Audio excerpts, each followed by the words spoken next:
Very hot day across much of eastern inland Australia. Temperatures already above 40 degrees at places like Moomba and Maree. Also around Tibooburra, Broken Hill, Whitecliffs, also 44, 45 there as well. Down into Victoria, we're already seeing temperatures into the low 40s. Mildura, Swan Hill, Oyen, Walpurgis, all looking at 42 or 43 right now. And even down into the Melbourne metropolitan area, we're approaching 40 degrees around Geelong and Laverton, and now getting into the mid to high 30s through parts of the city itself. So a very hot day, and going to get hotter for many of these places in the coming hours. Or is it, when will we see those peaks of temperature?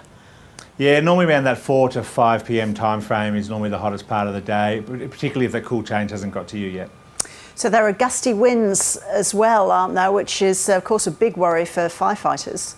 Yeah, that's right. That's a big part of our concern, and that's what's driving some of the extreme fire dangers and fire weather warnings for eastern South Australia and parts of western and central Victoria. We've already seen gusts in excess of 70 kilometres an hour through southwestern parts of Victoria, around the Grampians and also around Hamilton, Casterton, and also gusting for our coastal areas as well. Aireys Inlet, Cape Otway, Warrnambool, also gusting around 70 kilometres an hour, as well as inland communities like Horsham. Some of that wind will move into central parts of the state in the coming hours. And then there's a cool change coming through in Victoria at least. There's going to be a dramatic change in temperature, isn't there?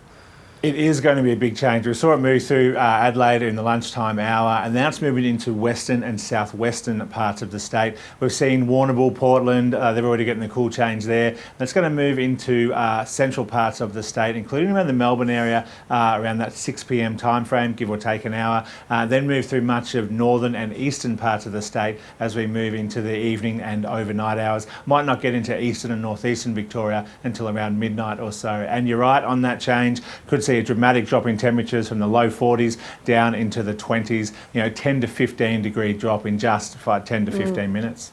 And what's happening with thunderstorms, Dean?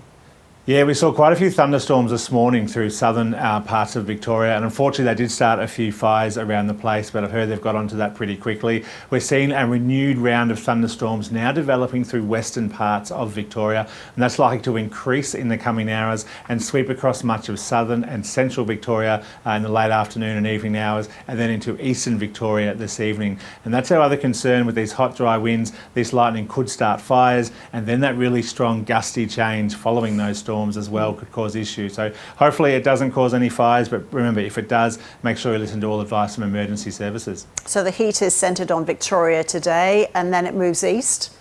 That's right, we move up the coast as we get into tomorrow, so the focus will be New South Wales and Sydney tomorrow. Low to extreme heatwave conditions for much of New South Wales today and tomorrow. Looking at the mid to high 30s in Sydney, low 40s for the western suburbs, high 30s to low 40s for much of inland New South Wales. Southerly Buster will race up the New South Wales coast tomorrow, probably getting around the central coast, Sydney area, that late afternoon and evening hours, and then up into the mid-north coast overnight. But the one thing tomorrow, also looking at widespread thunderstorm activity across New South Wales tomorrow, with severe thunderstorms likely across much of eastern New South Wales, bringing large hail, damaging winds and heavy rainfall. Dean Narramore, thank you. It's a lot of weather, thanks.